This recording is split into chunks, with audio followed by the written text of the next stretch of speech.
for 20 long years.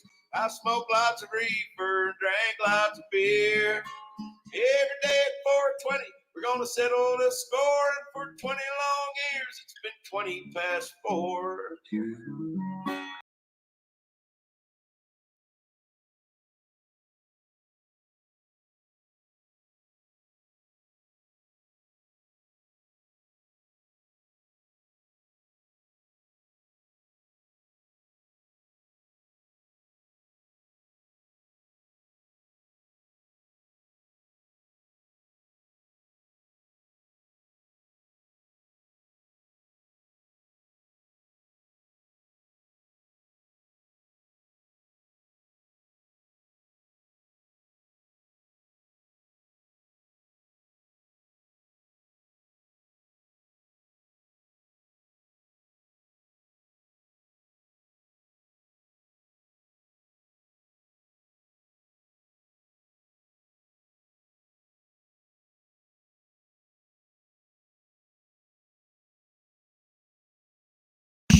Oh, really? No audio. Thank you, Jason Back.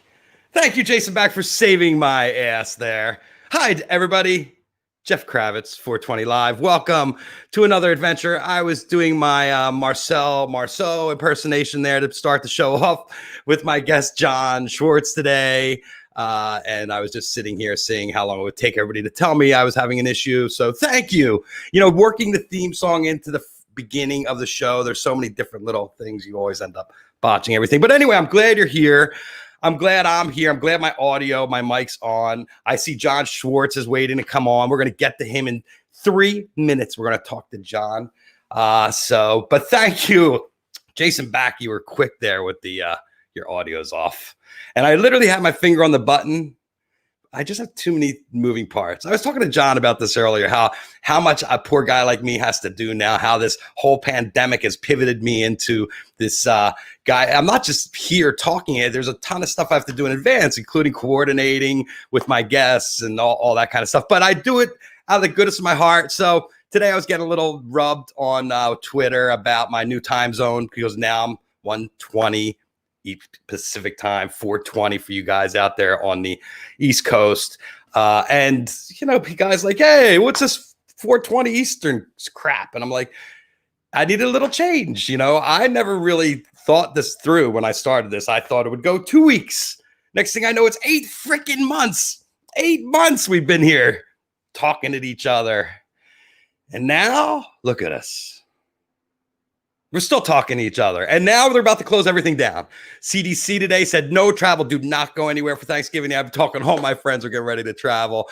It's such a mess out there, folks. Nobody's helping. You know, I'm guilty. You know, I'd want to go places too. And I'd like to travel. But, you know, I also, everything I want to do, it's like, yeah. We were going to do another one of these shows where everybody got tested at the door this weekend in LA. And all of a sudden I got the call this morning. He's like, oh, everybody's getting cold feet because they're getting ready to shut things down again. Everybody's escalating. I mean, when you look at the numbers in California, it's just, they're not that.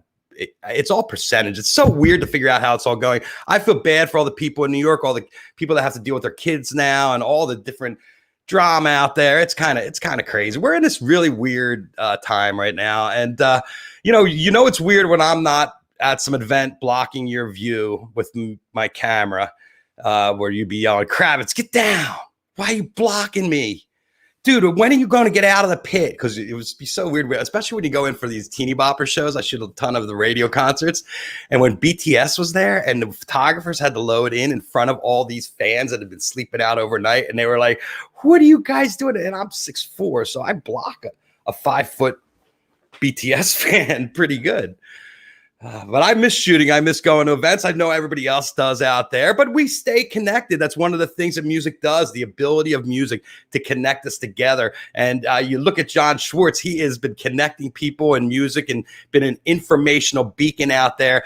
He just spreading the light and the love of this music, you know, first with Jam On and now with Phish Radio, and his voice when I you know, because I see him usually at shows where we're talking to each other. So you don't really hear the intricacies, but when I just talk to him, when you watch him and hear him at the same time, it's a lot more fun than serious. So Everybody, welcome John Schwartz to the show. Hello, General of Jam.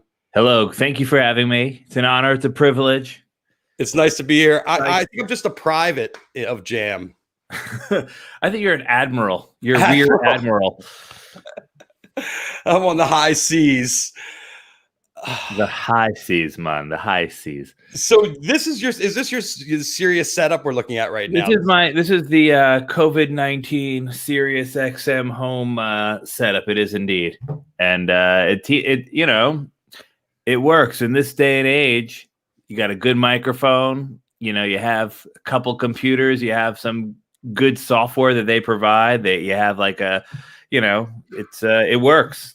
Yeah, you don't have to be anywhere anymore to work. You don't. I mean, that's been proven. I mean, that's one interesting thing that COVID-19 has proven. I mean, how 90% of the people can do their jobs remotely. I mean, it's crushing Manhattan real estate, but it's true. I mean, we're so connected now due to high-speed broadband internet. It's everyone says it's a global economy, but really, for the first time ever, if there has to be a silver lining on COVID-19, it really shows that you could do pretty much anything from anywhere. Well, we're finally starting to use the technology we have, where before we were trying to make it, seeing how we could fit it into our old way of life, like office work, for instance, or Sure. The DMV. I think all of the DMV and banking, all that stuff's going to be online. I really hope so, because I fucking hate the DMV. But yeah, it's really nice. There's been articles about it, and that's what they're trying to do. They have to get everything modernized now because people can't go. You go now, there's a line, 300 people in line waiting to go to the DMV. So what do you think about, one of the things is obviously live streams, people doing, whether it's shows from their home or going to a venue and doing safe shows that are, using like what we're seeing at the Beacon the past 8 weeks, like something like that. But even like people just doing it from their garage, from their house. Do you think, and music will come back? It may not be as soon as people are expecting, because we're getting all of these, messages about there's a vaccine. I still think it's going to take a while to figure it all out, but it will come back, whether it's 6 months, a year, 18 months. How much of this live streaming do you think will still be part of our everyday visual lexicon going forward? Well, I think it's an amazing way for you to get your music out and to access your fan base and to be very intimate. I mean, I've seen other guys do what Trey's doing, where he's talking to the audience and calling people out by name and having conversations with people like that. Yeah. I mean, that's a very intimate thing. That's something you don't get in concert. That is very now. And I also think as we get into the VR space, I don't know, do you have the Oculus headset yet? I don't have the Oculus. I've checked it out. Well, it's funny you mentioned that, because I had a meeting a few months ago with someone. I didn't mean about a year ago with someone who was talking about VR. And then during this whole COVID thing, like early on around April or May, I called them up to say, hey, how's it going with your VR? They're like, oh no, VR is a thing of the past. It's all AR now. Yes. And so they've already, like, the Oculus is out the window. The AR and VR are a different thing, because AR happens in the space that multiple people access at the same time, right? Or in your house. But as far as creating a social network, like you and I could go to see a band streaming on VR together and talk to each other while we're watching an act and things like that, that creates a thing that's unique to VR. So I think that for me is kind of where the energy is, because I could say to my friends, hey, let's go see this show, and you're going to buy a ticket to go to different VR shows. They're building out this space. Oculus is owned by Facebook, which is probably the detriment of the whole thing. Right. But as my daughter's been researching it, she's like, Dad, have you researched the guy who created Oculus? Because he's a total prick. And I'm like, oh, really? But he's out of the company now. Now Facebook owns it, which is another complete prick. But and you have they're pushing into these venues to try to get bands to come in and do shows, and they can have the bands shot on green screen where they're actually in the environment where all the fans are too. The technology's changing. So I think AR, VR, these are all going to be applicable. Yep. We're going to slip into these worlds. I mean, nothing has much changed for you? I mean, weren't you doing your show in this kind of situation before? I was, for the most part. Day to day, I mean, listen, it's changed because we all live, online. We live in our phones. We live on our laptops. So as much as we don't want to, we're enveloped by the news cycle, and we all know people that have been affected by COVID, some, more seriously than others. So, it's definitely changed everything. Like, if I don't think about it, like, well, I take my kids to school, I do a radio show, I manage Southern Avenue, like, as things change, like, sometimes it feels like it, same as it ever was, but it's not the fucking same as it ever was, dude. And I don't think it's ever, gonna be that way again. I don't want to get too doomsday about it, because I'm really hoping that things turn around. We have a new administration.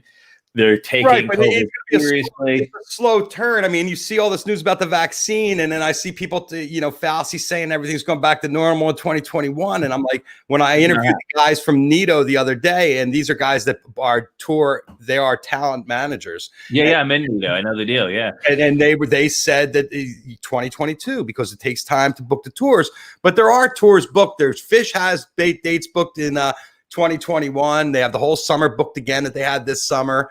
We'll see if it happens. Like, with no way to know. I mean, with my Southern Avenue management hat on, I think there's a much greater chance of bands that size having shows summer 2021 than bands like the Foo Fighters. We're playing shows 400 to 500 cap rooms. Bands that have to play to 4,000 to 5,000 or 20,000 to 25,000 are going to have a lot harder time. We could play we could sell 400 tickets in 1,000 cap room, and it's socially distanced inside, and we could do a tour like that and still make money. A band that needs to play arenas and stadiums and amphitheaters, they're going to have a lot harder time to do that when you can only put 1,000 people in a room. Yeah. I mean, you would get the money, but the vibe's not going to be the same. And I don't think the Phish is going to want to go back and play until they can do it at the way they do it. Because you think about the strain on tickets at Phish shows the past couple of years, from the Baker's Dozen, really. Beginning of Baker's Dozen, there were empty seats in the venue. And then by the end of the show, people were paying $1,400 to be on the floor. And that kind of energy followed right into New Year's. And it's still a very hot in demand. So Phish comes back to the Garden, the demand on tickets are going to be so intense. I mean, they're going to have to play a place 6 times the size, really. Well, what about something like this? I mean, I remember, I think we hung out with the Hollywood Bowl. I think it was like summer 2012, whenever, with that crazy, the Hollywood Hood with, that was my first time. Oh, the 24 minute hood, right? Yeah. So, I mean, that was the first time I'd ever been to the Hollywood Bowl. And, the way it's set up down on I guess it's the floor, and it's like you have these little boxes and they come around with, like, you're kind of drinks. Yeah. It's very nice, but it's kind of socially distanced. You're already like cordoned off into like little pods as it is. Right. Maybe like all venues need to be like that, for the next. If you think about the Hollywood Bowl, those boxes are right next to each other. So you have a little tiny thin railing. Now you need 6 feet from the other pod. Right. So you have every other box. Right, every other box. So that's 50%. And then the box in front of you has to be the box. You have to, or you put the plexiglass. You have a plexiglass. I don't know. Come on, everything we say sucks the vibe out of that room even more. Yeah. So it's crazy. And I don't think that the bands are going to go for it at that level, because I think everybody wants to be together and they want to have the time of their life. And I think we're going to have to wait until it's downright ready. So unfortunately, I hate to be a doomsayer. I love to keep it positive, and I'd like to see music all the time. But I think what you're saying about small bands, backyard concerts, socially distanced hangs with smaller acts and cover bands, good time for cover bands right now. Yeah, it'd be great. Let's start. I mean, there's stuff happening. I mean, there's drive-ins. There's stuff all over. Spafford just announced that they're going to do New Year's Eve in Arizona. Yeah, tonight. And they're going to do pods. So they're doing the pod system out there. I'm going to have to talk to Weinstock and see our friend Jason Weinstock, who introduced us, another Weinstock connection, and see what he says about capacity for that show. But I'd be interested in going down to Arizona to do something for New Year's. I mean, Yeah, you saw the news about City Winery. We talked about a little bit in the retail that City Winery is now going to be having shows and testing people to come in. Extra $50 a head for the, and they're going to test it out first at like a couple nights a week to see if it works.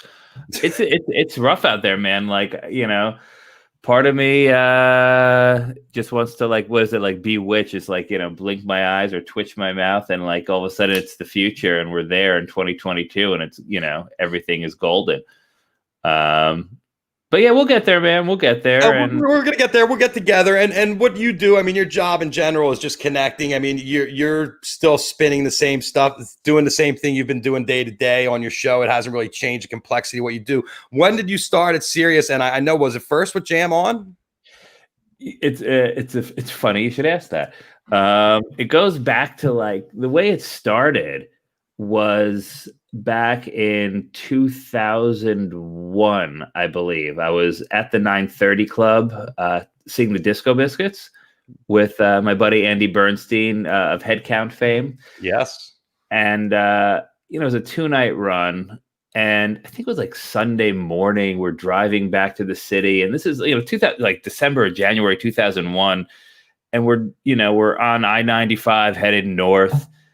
We're barely out of DC. We may or may not have been, like, smoking a spliff, and we're just, riffing about shit and listening to music. Beautiful Sunday winter day. We're driving up 95, and we see on the side of the road XM. Like, no one knew what the fuck XM was in 2001. I mean, it just wasn't. It wasn't really in cars. No one knew it. But we started thinking, like, if there was I knew someone that worked at Sirius. Like, if one of these fakakta, like, satellite radio companies started a jam band channel, they could potentially get tens of thousands of subscribers for this one channel alone. And we talked about this for hours. And Andy, before he was at Headcount, he had a side gig. He published a book with Penguin Putnam Publishing called Farmer's Almanac: The Unofficial Guide to Phish. And he used to give out these tour extras in the parking lot.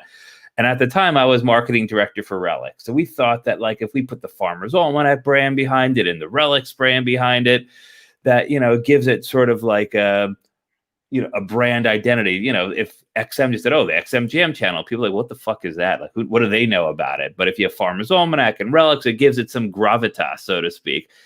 Anyway, we went on a little mission. We started setting up meetings with XM and with Sirius, 2 separate companies at this point in time, to pitch a jam band channel.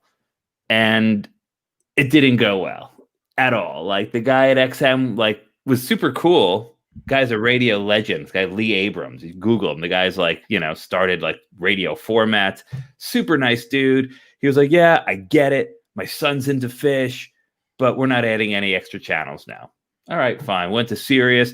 The woman who was the head of programming was let's just say she was not very kind. It was about a 17-second meeting. Did not go well. But the guy that introduced me to her is this awesome dude named Lenny Block, who's a friend of mine to this day. He's now a DJ, a Radio Woodstock, with DST up in Woodstock. Anyway, great guy. Total head, a mensch of epic proportions. At this point, Andy Bernstein was like, listen, man, like, I got a day job. Like, I don't have time to focus on this. Like, if you want to take the ball and run with it, like, feel free. This is 2001. And I'm like, all right, man, like, I work for Relics. This kind of is my day job. I'll keep on, checking in with both XM and Sirius, and kept on checking in every few months. Hey, how's it going? Out of the blue, 2003, Lenny calls me up and he's like, dude, we have a new head of music programming. He's cool. Will you come and give him the spiel? So I'm like, yeah, no problem. So I went up to the Sirius office. We're in this guy's name is Joel Salkowitz, another great guy. We're sitting in his office, and I literally gave him a 30-second elevator pitch. Had it down to 30 seconds. He leans across his desk. He takes off his glasses and he says, Schwartz, I went to Hartford. Max Creek was my band. Let's do this.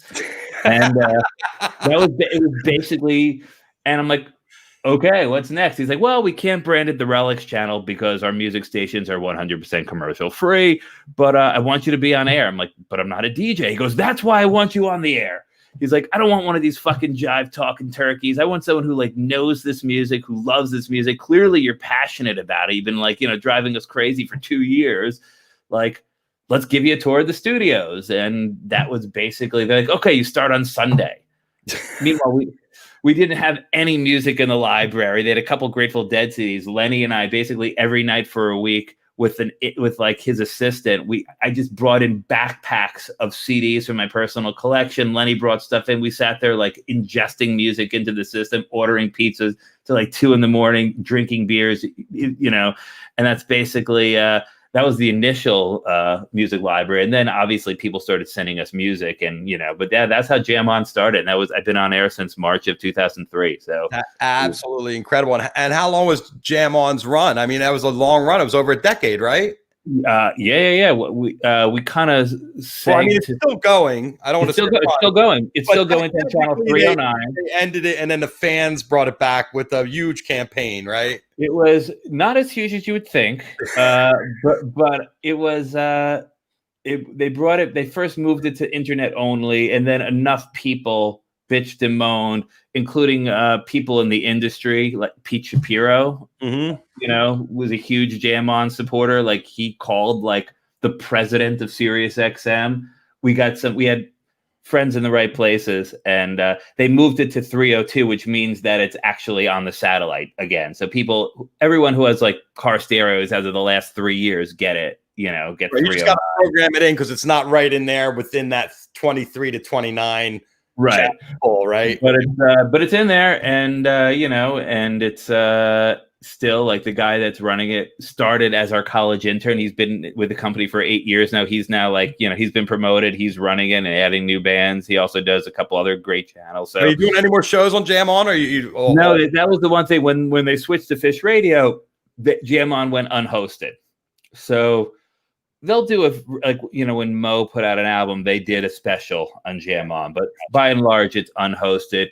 I wish we still had hosts there. I still love Jam On, I think was very important in the jam scene because for sure. I mean, when I looked at it from my personal thing, what I noticed was how bands like Humphreys started getting a whole new life all over the country. They had a built-in fan base because every time you turned around, there was your Jam On audience coming to show. I can't tell you how many bands have thanked me. Like, I don't think about it, dude. Even when I was working, when I'm in New York and I'm working out of the studio there, I don't think, especially being in New York all those years, like no one drives and listens in their cars in New York. But Hollywood Bowl, I'll get back to the Humphreys thing in a second. When I was at the Hollywood Bowl, everyone in LA has a car. Everyone drives all the time. I don't have to tell you. And people have, discretionary income. So everyone has Sirius XM.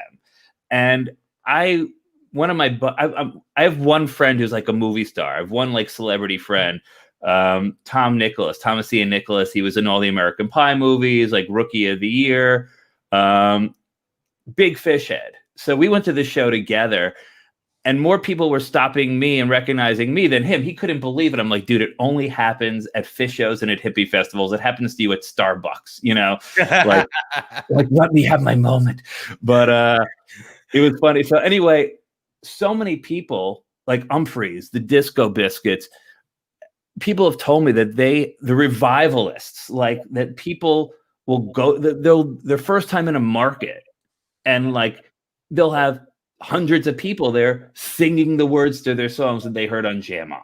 Like it really helped a lot. Yeah. And even so, like, and I think the last couple of years before I switched over to Phish Radio, there has been a resurgence of the Jam Nation. You have the Twiddles, the Talks, the Turquoises. They all have names. The Pigeons playing ping pong. And these are all artists that we used to play the fuck out of. They still do. And again, a whole nother generation of jam. So I really, someone who believes in improvisationally based rock music as a vibrant art form, I really believe that like Jam On was doing a mitzvah. and like helping, because there's no other, because where else can you hear this music? You're not going to hear it on the local. Let's face it, when we were kids growing up, the radio was our lifeline. It's where I heard Springsteen, was where I heard The Who. WMMR in Philadelphia was, they were playing every band that came through Electric Factory would be on their playlist. So yes, Genesis, everything you wanted to see at a concert was because you heard it on MMR and you knew those songs and you buy those albums. And that whole philosophy kind of got thwarted with the MTV generation, and when everybody started Video Killed the Radio Star, switching off of the radio, they didn't have the programming like they did now. So when Sirius started back up, and Jam On specifically, you really started shedding the light on all these bands, all these little cult bands. And you're right, they'd roll in the markets and they'd be sold out and have to step up their venues, and it was a beautiful thing. And I listened to it so much. It was crazy. But then I was happy when Phish Radio came on. I mean, were you like, okay, I can just concentrate on one band now? Is this easier? I was, yes and no. I was happy that I still had a gig, that was the first thing. Like, yeah, Jam On's going away and we don't know what's going to happen with Phish Radio and hosts and stuff. So like hang out for a while. And I was like, okay, whatever you need, like I'm around, So there was a minute where I was a little like, what's going on here? But pretty quickly, they pulled me in. Like within like a day or 2 days, I decided they were going to have hosts. So I'm pretty happy with that. But I do miss playing like a bunch of those. Like I love Turquoise, I love the Revivalists, I love the guys in Twiddle. Like I miss sometimes, I see how important it was to people. Like it's cool with bands like Twiddle, like Mahali from Twiddle. First time I met him, he like hugged me. He's like, dude, like I listened to you for 10 years every night. I listened to, Gone Fishing. Like I don't know if I'd be doing what I'm doing. And he was playing like a huge fucking festival, like shredding in front of 15,000 people at the All Good or wherever we were. Like if I didn't grow up listening to you, and it's like, wow, that's makes me feel awesome, So, because I can't play guitar like that, but if being able to play music that helps. There's been a lot. I follow all the Goose boards and the Twiddle boards, and it's funny to watch them all bicker back and forth. And everybody's talking. I don't know if you're catching this, but they're talking about Goose as the heir apparent to Phish and all this stuff. But I think the band that sounds the most like Phish for me, where they'll be on and they'll be playing, and I'll be doing something, and I'll forget what I put on. And they'll be in the middle of a jam, and it sounds like a Reba, or it sounds like a Contact or something like that. And I turn around and it's Twiddle, So for me, they hit most what Phish does. Does that resonate? Well, listen, first of all, they again, like the first time I hung out with Mahali, he was like, dude, I'm a Phish kid from Vermont. Like that was. He grew up in Burlington, and I believe, I'm not sure about his guitar teacher. I know, but there was a Rack back in the day also. Rack back in the day sounded like early 90s Phish. I remember the first time I saw them, Brett Fairbrother brought me to a show and he was managing them. They were playing the Tap Bar at the Knitting Factory in New York City when they moved to, I guess, the one on Leonard Street. And I'm listening to this with my eyes closed. And I'm like, this is 91 Phish. And they evolved from that and really kind of developed their own thing. But 91 Phish is cool with me, man. If you're a band and you sound like 91 Phish, I'm all in, I agree. Machete, I think, had the same, Chris Machete, the guitar player for Rack. Yeah. I think he had the same guitar teacher as Trey. And that's why he was so similar. But I saw, my first time was Wetlands. I went to go see God Street Wine, and Rack was in the basement. And God Street Wine was fine. And I went down to the basement, and I felt like I was walking into a frat house up in Burlington in the 80s, and here's Phish down there just shredding it up. I was like, holy crap, these guys are the heat. I mean, it's fun that they're bringing the heat. What do you think of the do you have you can't play favorites, I know, but do you think that the one sounds like favorite? Do you think you have one that sounds more like Phish than and I could classify them? I think for me, Goose is very it's like Disco Biscuits, but with more of a free formy kind of shred. It's like Disco Biscuits meets Humphreys, I would say, for Goose is Mike.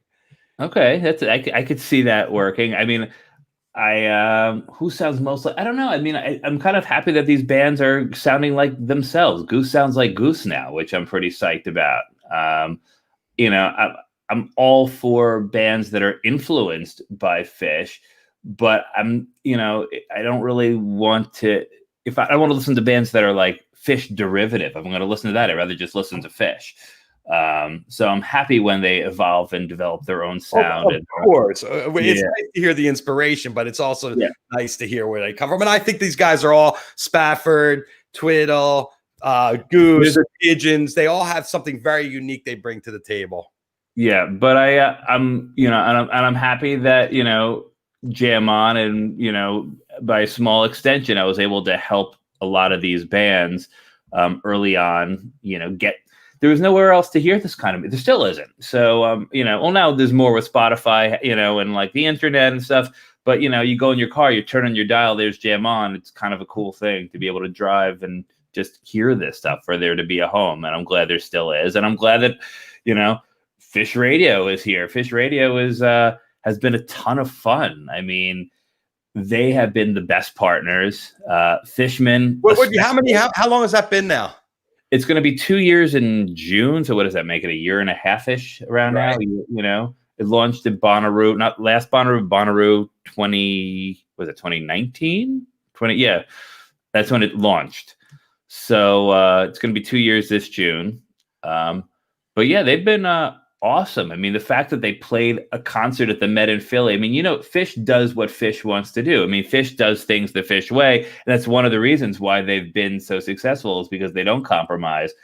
And the fact that they're so into the partnership, and are so into the fact that they have their own channel, that they fucking played a show at the Met in Philly. It's like that's kind of like a serious thing. When you get your own channel, you play some kind of intimate venue. They had Guns N' Roses played the Apollo, and I mean, I'm good.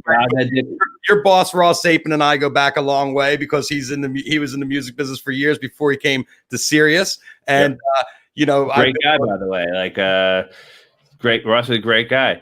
Yes, he's salt of the earth, and he puts together some of the most amazing small shows I've ever seen. So this is par for the course for the kind of sex appeal that Sirius sells with their the channels, as they put on some kind of show at a very in demand. But the interesting thing I heard was that everybody that was waiting in line to get in that didn't win the contest made it in. Things happen for the right reasons. So even though people were told not to come down, not wait in line, because all the passes, they were, everything was spoken for.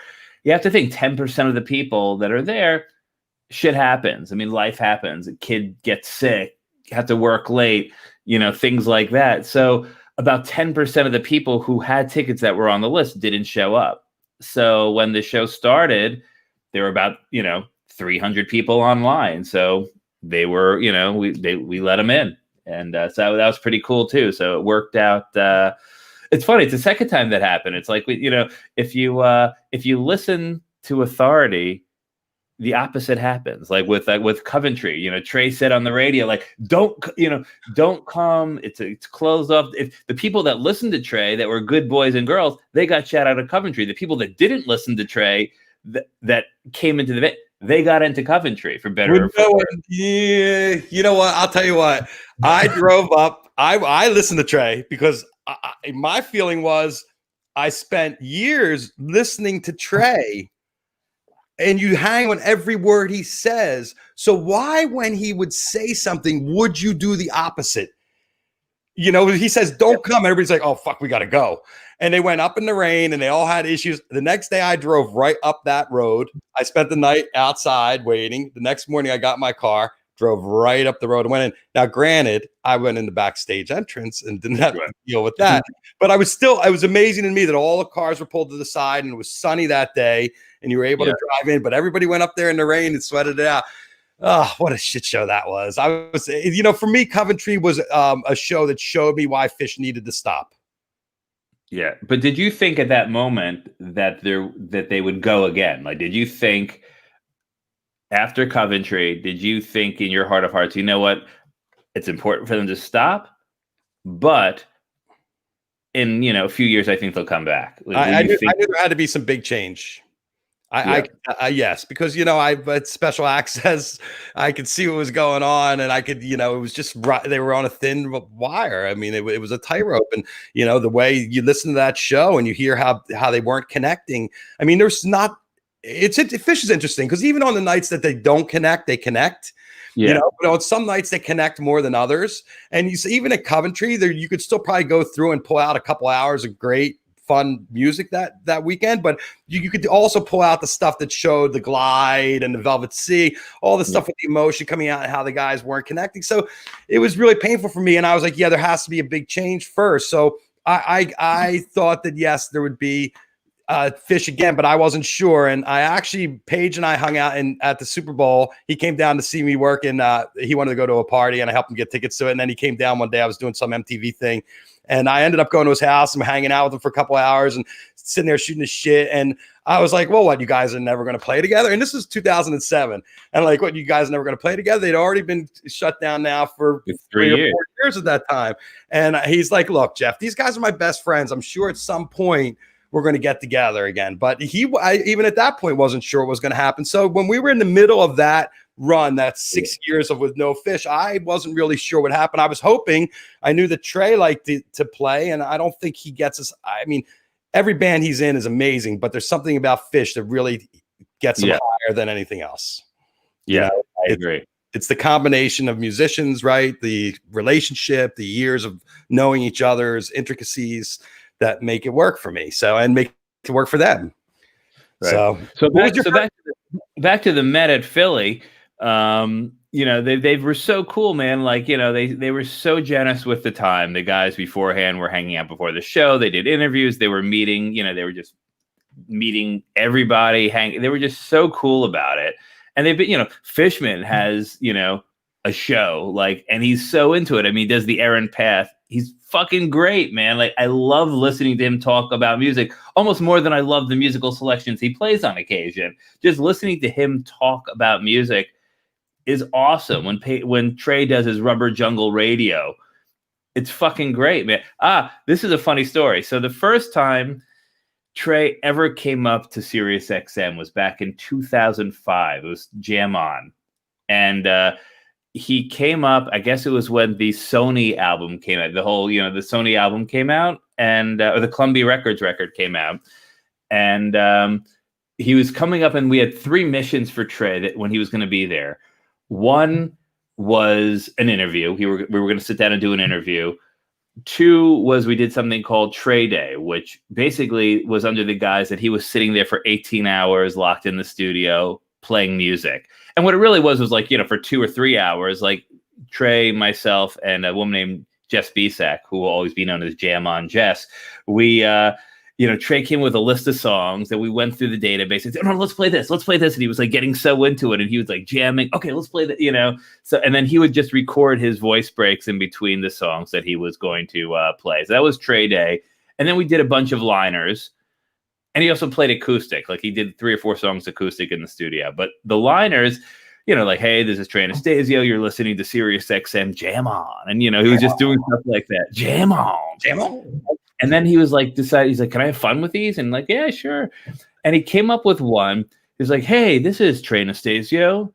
I just bitch slapped Jonathan Schwartz, and he ran away crying. So I'm in the studio alone for the next 18 hours. And, we were dying about that.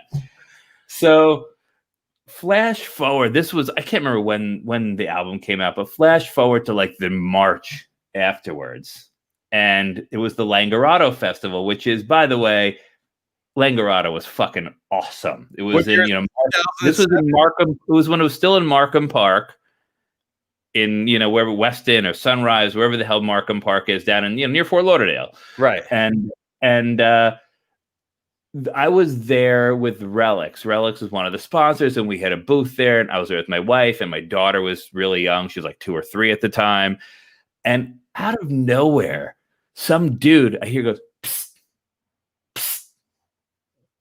to me. I'm like looking around, like, the hell is this guy? Well, big Wookiee dude.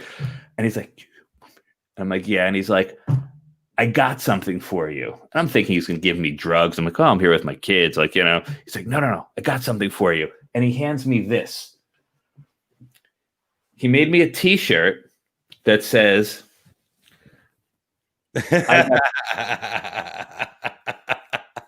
now, I don't know how he knew I was going to be at Langerado. I don't know how he knew he was going to find me, but he made a T-shirt, brought it with him to Langerado, somehow was on a mission to find me, found me, and gave me this T-shirt. That is clever. So flash forward another like 4 or 5 years, and Trey was coming up to jam on again, and I had told Patrick Jordan, Trey's, manager, about the story, and Trey's like, Patrick's like, dude, you got to tell Trey this story when you're live on air. He's gonna fucking love it. So I think it was like 2009. Phish had just gotten back together. So Patrick's like, tell Trey the story. So I tell Trey the story I reminded him about the bitch slapping thing, and he remembered that. So he was laughing about that. When Trey laughs, it's like infectious. And then I tell him the whole Langerado story, the way I just told you. And here is the T-shirt. And he loved it. And so he's like, can I sign your shirt? I'm like, yeah. So he drew on the shirt a picture. Trey drew a picture of himself. I don't know if you could see it. Hold on.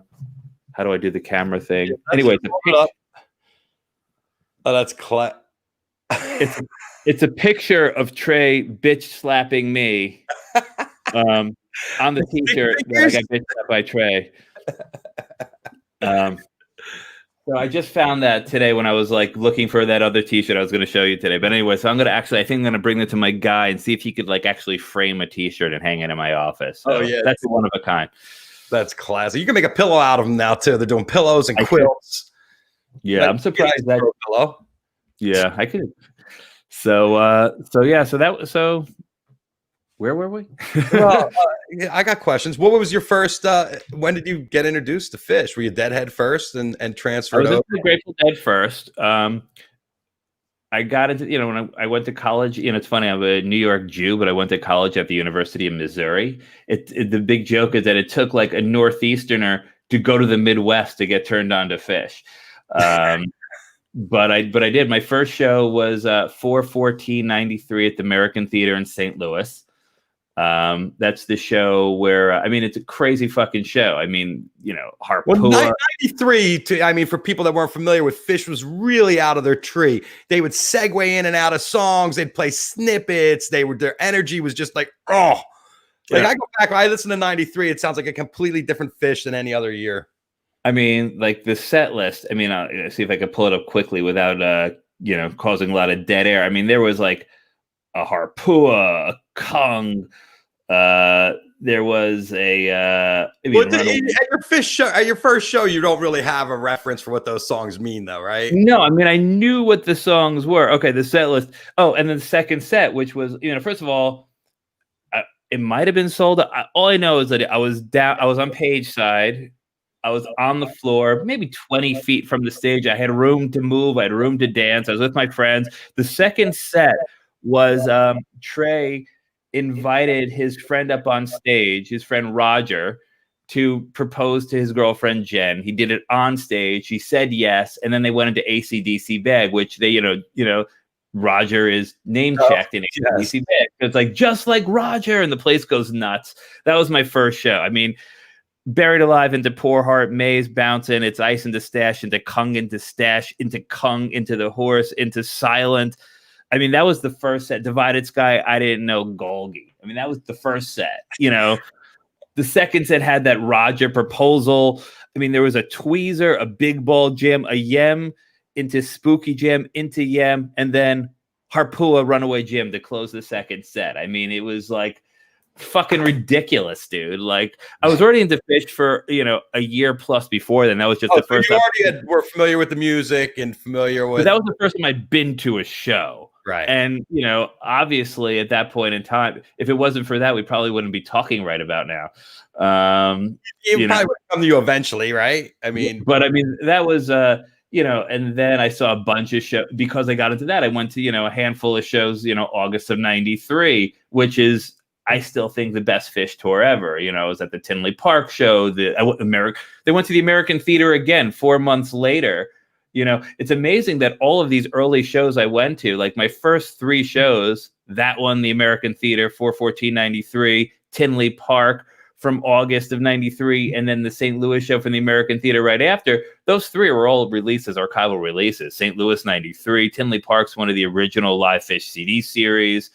A lot of those early shows from the Midwest were so fucking good that Phish released them. Like the Columbia, Missouri show from Jesse Hall 94. I was second row. That was a block from my house.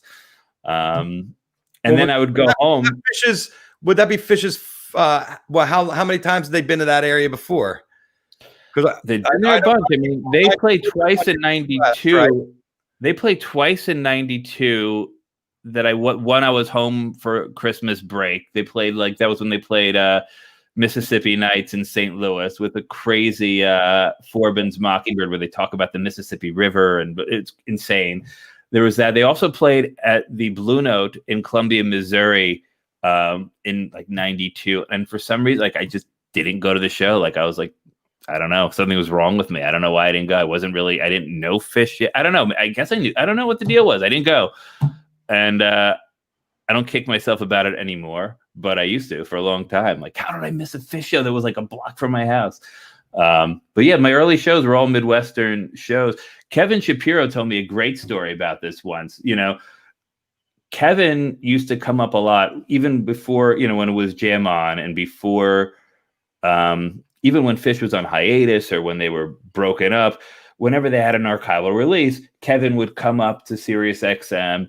He would debut tracks from the show on Phish Radio, and then we would go out for dinner afterwards. And he was asking me the same question: what were your first shows? I was telling him, he's he didn't realize that I went to Missouri. So, he was shocked that he's did you go to that Jesse Hall show? I said, yeah. He's let me tell you a story about the Jesse Hall show. For years, I've been trying to get Phish to put this out as a live Phish CD. Now, apparently, the way it used to work, Mike has a notebook where he, if it was a particularly good show, he would write, he would have stars and circles. He didn't have anything next to the Columbia show from 94. So whatever Kevin's no, we got to put this out. Mike's it's not in the notebook. I'm not putting it out. So on one of the there's something, there's the Funky Bitch into Columbia Jam, he calls it, into Yerushalayim Shel Zahav. And Kevin was so we have to put this out. He snuck it on as filler as one of the Live Phish CD series. And then finally, in recent history, Mike came around and they put it out as an official archival release, the whole show. But yeah, I mean, some of those Midwestern shows, I wish I had a hippie hot tub time machine to go back and experience that first show again now with a Kung Harpua, Well, next level. Trade energy in those early 90s where he was taking the act out and selling it to new fans every night.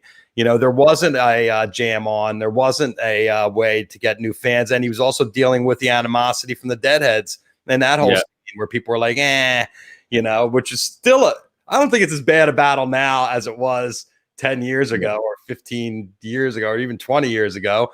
But, that used to be a real thing, Phish versus the Dead. I mean, were you making choices like that when your shows, the Dead and Phish are playing? When did you first be well, first of all, I love the Dead and I love Phish. The only time I ever there was a conflict for me was, I guess it was summer of 94. I went to Jones Beach to see Phish. And then the next 2 nights, we went to RFK to see the Dead in DC. So it was a great weekend. It was Phish, Dead. It was great. Got both of them. But I remember, to show you, back in 94, we took the train there to Jones Beach. And then, we never thought, how are we going to get back to Westchester, to my parents' house afterwards? And we didn't realize that, they stopped running buses and trains for some asinine reason from Jones Beach. And we just met these dudes in the lot before the show who were driving up to Sugarbush after the show. And they were we bumped them after the show. Oh, let's see if those guys, they're driving north. They must be driving near, Westchester County. They could drop us off on the way. So we found the dudes that we were, that we met in the lot before the show. And they go, yeah, we'll drive you guys. Do you want to come to Sugarbush? I'm oh, we would love to, but we're going to see Dead tomorrow. I was all right, I should have gone to Sugarbush. I mean, I'm glad I got to see. There you go. very question I'm asking you. What was the show? And that was 720. Is that 725.94? Was that the day? That was 7/16/94 was that Sugar Bush show, the last one of summer tour. Listen, no complaints. Like I had the Grateful Dead did mushrooms. It was awesome. It was fun. Of course. But now when you look back on it, Look at the set list. They were waning in their power back in those days. Jerry's energy was not where Trey, and Trey was every night like, this is my music. You're going to love it. You're like, okay. Yeah, you listen to that Antelope from 7/16/94, and it's like, nothing at RFK. Like, what was it? Easy Answers. Like, what's that's what it was. It was like they were split. This Phish was Samba in the Rain. Like, I love Samba in the Rain as much as the next guy, but I would rather get, the Harpua from 7/16/94. But, we live and learn. Well, Phish was splitting the atom, and Jerry was lucky to be able to buckle his pants. We got a question from Johnny Ray. When are you going to let me do a crowd control episode? When are you going to stand up? First of all, hello, Johnny Ray. Johnny Ray. New Orleans in the house. Dude, it's funny. Like and I kind of knew that this was going to happen. Crowd Control, for those of you who aren't familiar, that's the show where listeners get to host an episode every week, basically like an hour show of their dream Phish set. We opened it up to the public, and within like 14 seconds, we had like 400 people not only apply, but submit shows. Right now, we have about 250 finished shows because our whole deal is like people need to submit. We give them directions like what you need to do, the form. We have over 200 shows like in the hopper. We could put a new show for every week for the next 4 years. But Johnny, give me a call. We'll work something out. All right, John Topper, our old friend John Topper. He wants to know what you sold in the lot when you went on tour. Matzo brie. Really? Matzo brie. Psychedelic matzo brie? Were you dosing the matzo brie before you were selling? Maybe so, maybe not. Okay.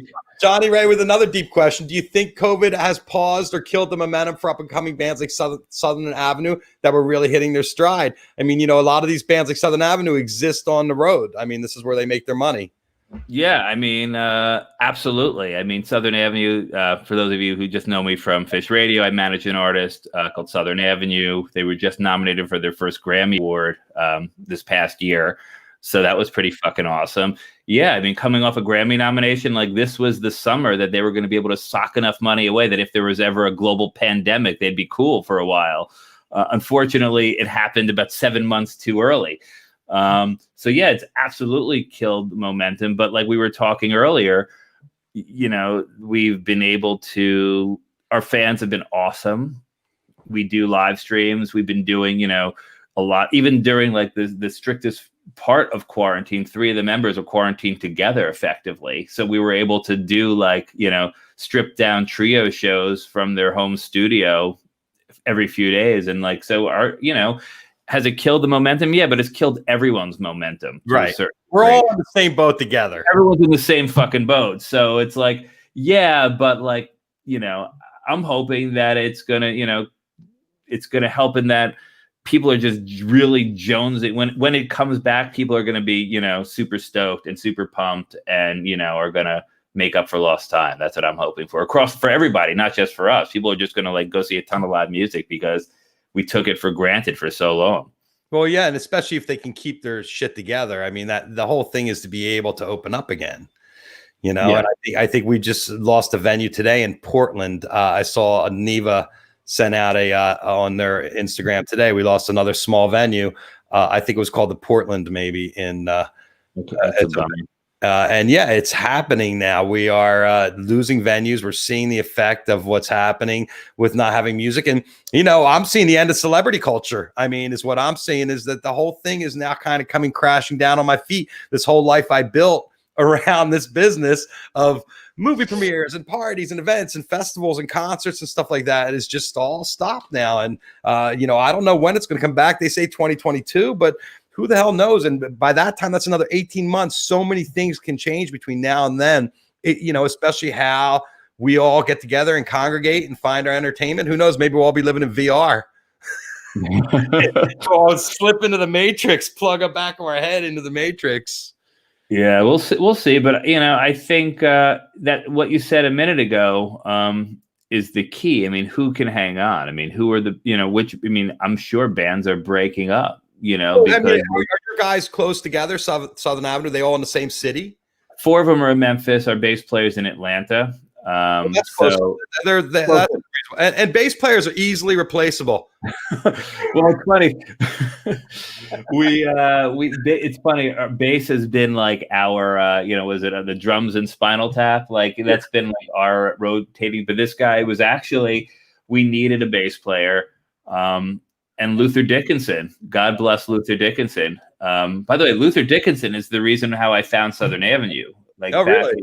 Back in like early 2016, they only formed in like September 2015. And long story short, like their guitar player is Israeli. That's how I knew him. I mean, just on Facebook, I knew him.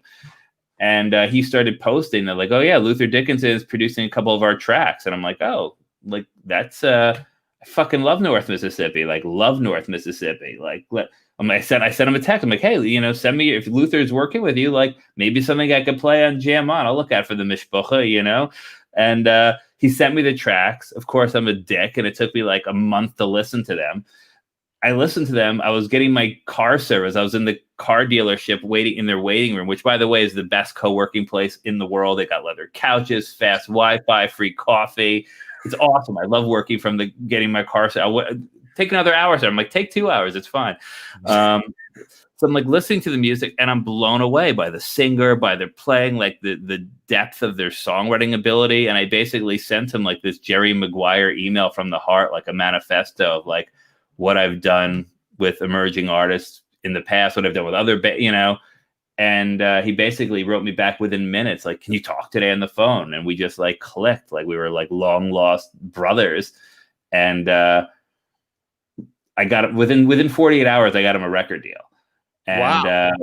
We ended up not signing that record deal. We signed with Concord, and they put our first record out on Stax. The first Memphis band signed to Stax in 40 years. But like within, I got him this record deal, and they were like, "Okay, so you're our manager now." And that was like March of 2016. We didn't have an agent, we had nothing, and we built it up from there with people like Johnny Ray, like heard their music and like started playing them on the radio in New Orleans, and people just got it and were really helpful and supportive. So yeah, so it hurt momentum, but it hurt everyone's momentum. So I'm just excited that we just got a new record deal. We just signed a new deal with BMG. They have a new imprint called Renew Records, and it's like a small label within like a global conglomerate. So like we're pretty happy right now. They've got a new publishing deal. So yeah, the touring thing has gone away, but like, we've been pretty, blessed over the last few months to be able to do some other cool things in the entertainment space. Well, but Luther. So Luther, he was the girls from Southern Avenue were singing. They sang on 3 tracks on the last North Mississippi record that came out of New West. And they're hanging out in the studio because it's their Jim Dickinson's Zebra Ranch, and it's in Mississippi, which is about 40 minutes from Memphis. So they're all just hanging out there. And he's like, "So what's up with your bass player? Because I got a guy for you." It's like, I don't want to like step on your guy's toes. Like, no, he's a sub. Who do you got? And it was a dude named Evan Sarver who had been on the road with Colonel Bruce the last 2 years and was looking for a gig. He's in Atlanta, and he made the shidduch. Hooked them up, and he's been with us for a couple of years now, and he's just the guy. He's so good. I didn't mean to diss him. I'm sure he's great. No. It's okay. He's the guy. Well, like, he has no problem getting in the car, driving 6 hours to Memphis for a rehearsal. He just, he's all in. It's good. Yeah, and everybody can rehearse now online and do their thing. I mean, yeah. He'll come and spend 2 or 3 days and hang out. It's good to get away. Like local gigs and stuff like that.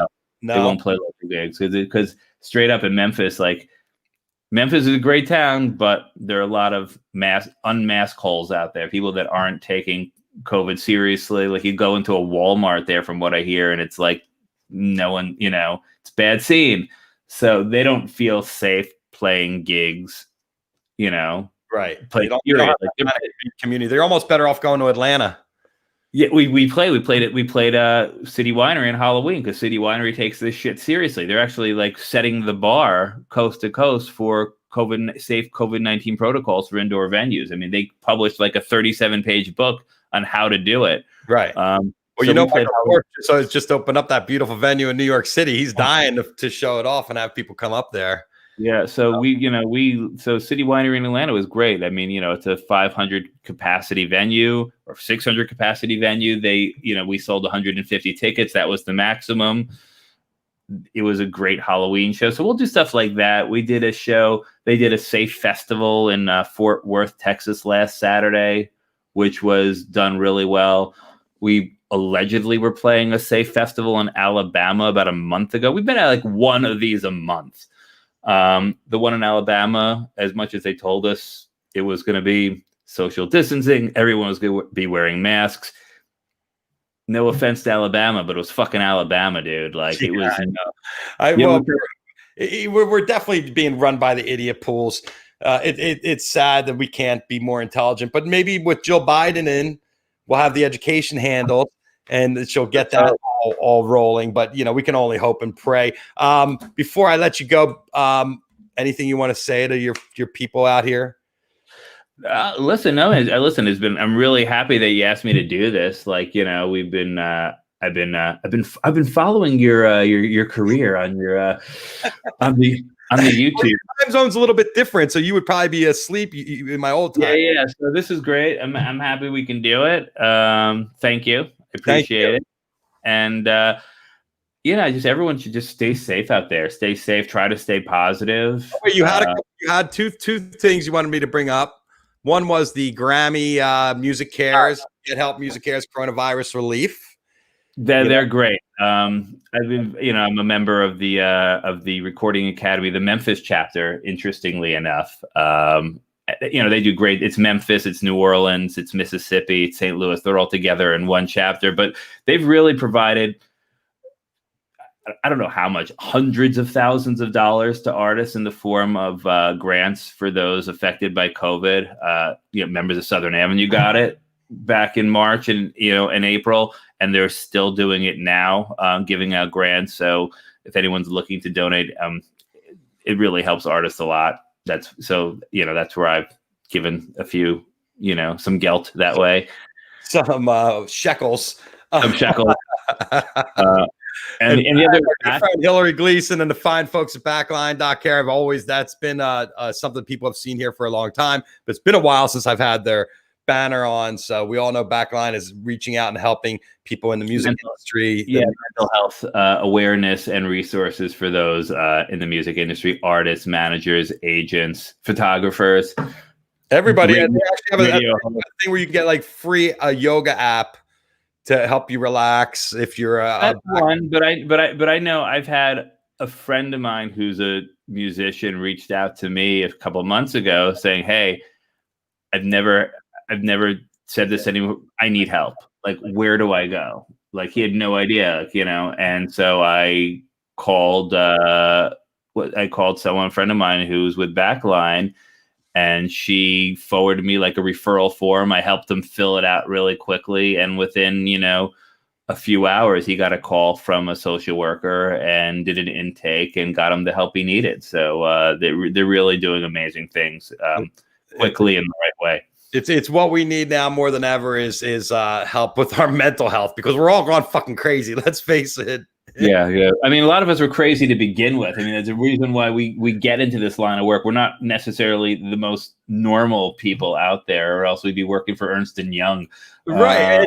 And music and getting together in large groups and hanging out together and hugging each other and rocking out and singing as loud as we can is the way we get our rocks off. And they've kind of snipped our balls. I really feel that, we're at a point in our lives where they've taken all the fun away. I mean, What the fuck? How did they do that? I mean, if it wasn't for live music, I mean, I got into doing what I do, like working in the music industry, because I had to figure. I was going out. I lived in New York, dude. Like you could see 3-4 shows a night every single night, and like I spent all of my like bar mitzvah savings, my first 3 months living in the city, going out literally 6-7 nights a week. I was like, I got to figure out a way to keep this lifestyle going without like going into debt? Like, how do I go out every night of the week and be enveloped in live music without, having to pay for it? That's basically the deal. Well, when you were at Relics, that was before Shapiro bought it. That was before Shapiro bought it. He owned jambands.com at the time. And when Relics acquired Jam Band, he had a piece of Relics and was on the board. But and that's actually how I got involved helping Pete produce the Jammy Awards, because Relics owned 49% of it, and I was like their point person. So he and I worked really close. That was probably the most fun and one of the most rewarding things I've ever done. Like, was for one, working that closely with Pete, like on a project that intense for like 8 years, and then like being there when like you have like Perry Farrell with String Cheese Incident, or the Disco Biscuits with Travis Tritt, or Burning Spear and Sinead O'Connor singing like Burning Spear duets, being backed by MMW and the Anti-Ballas Horns. I mean, that was some fucking serious shit. Jammies were awesome. I got my jammy right here, dude. Oh, you got your own jammy? I got one. Pete gave me a jammy. Surprised me with a jammy, so I got a jammy. Old school. So yeah, that was Relics was fun. Yeah, that was good times. And then Pete stepped up and bought it just as they were about to shelve the whole project. He saved so many different things over our course of our lives. The wetlands was another thing that Pete stepped in and bailed out. And it just we're in an interesting space right now. And thank you for keeping us all entertained. I mean, your voice is a soothing, relaxing. Oh, John, play me something good, and you would just like break it out. So thank you for all you do for all of us music fans out there for the past 2 decades. Thanks, man. Thank you for listening, and thank you for being thank you for being my friend. And yeah, man, I'll keep on watching. Yeah, keep on watching, keep on checking in, and you're welcome back anytime. Thanks, John. Awesome, dude. Thank you. All right, General Jam signing off. Thank you, John Schwartz. Wow, that was great. I think we're going to put another hour in easily. I just love when that happens. Let me tell you about my sponsors, Grady's Cold Brew. Do you want a nice discount? 20% off your Grady's Cold Brew order if you use the Grady's Cold Brew link right down there. See, it says 420 Live. You put that at the end and you get 20% off. And the Cold Brew Kit, New Orleans style chicory coffee, does not need sweetener or sugar. It's delicious. This will keep you up. It's a concentrate, so you add milk or water, as my kids tell me. And it works like a charm. They love it. We have a bag in our fridge at all times, brewing away. 20%, nice, generous discount. That's like almost like free coffee. This makes 36 cups of coffee. Dang, you'd be like, meow, meow. Get your Grady's Cold Brew Kit, 20% off. 420 Live, coupon right there. And, my favorite, the synthetic lawn, which looks very good. See, this is what I would look like with hair. Just like that. Hi, Jeff Kravitz, 420 Live. Today we're going green. Synthetic lawn. If you use the code right down there, you can enter a contest. Use that 420 code, and I'll know you entered the contest. You get a 5-foot by 7-foot roll of synthetic, environmentally friendly lawn, and you can put it on your deck or in a nice bedroom and make it into like a patio or something. And I will know, and I will enter you into a contest to win a 11 by 14 print from my collection of your choice. It could be Kurt Cobain, Ryan Chen, The Police, or Mike McCready from Pearl Jam, or Prince, or any of the 500,000. Do you know that about me? There's a 500,000 photographs. Anyway, sinlawn.com, 420 Live, enter the contest. I'll know you entered, and I will enter you into my contest where you can win. Thank you, John Schwartz. I appreciate you coming on. Thanks, George. You can work. You get the Yiddish thing going. Adi Hakim checking in. Bobby English, Brian Bavosa, Paul, all you guys, Missy, Schimmel. Holy crap! I feel like I'm walking around the field at Jazz Fest or something like that, seeing all my friends. It's good to see everybody who came in today. Thank you so much. I appreciate everybody tuning into my little show. Tomorrow, we're going to go to Hempilation, which was an album released by High Times magazine. How do I get rid of Schimmel here? Schimmel, there you are. Released by High Times magazine back in the day. 25 years ago, they released Tempulation. It's got amazing tracks from some incredible artists. Our friends from Steve Bloom's going to be on. Steve Bloom was one of the editors of High Time Magazine. He's going to come on. He's going to talk to us. He's going to tell us what's up. I appreciate the beautiful acceptance tonight into our new time zone, the 420 East Coast. It's nice to see some new names up there that you guys are all not sitting down in the middle of dinner. You're probably just making dinner or getting ready to eat dinner or watch the news or whatever. So thank you for coming into our world. Yesterday I had my friend Ziggy hit me up and was like, Kravitz, you smoking Kush on the show and losing your mind was probably the funniest thing. He spent the whole hour laughing his face off at me. I'm here to entertain. If I have to be a clown, I'll be a clown. I don't care. I've done a lot worse things for a fucking laugh, let me tell you. So everybody out there, peace, love, happiness. Thank you so much for tuning in. Big hug. I can't wait to give you all a hug in person. I know we're all locking down and not supposed to travel this holiday season. So the hugs seem to get further and further apart, but hopefully we'll be together soon, having some fun, kicking it up. The general jam, all of us. Thank you, John Schwartz, for coming on today. We will see you tomorrow.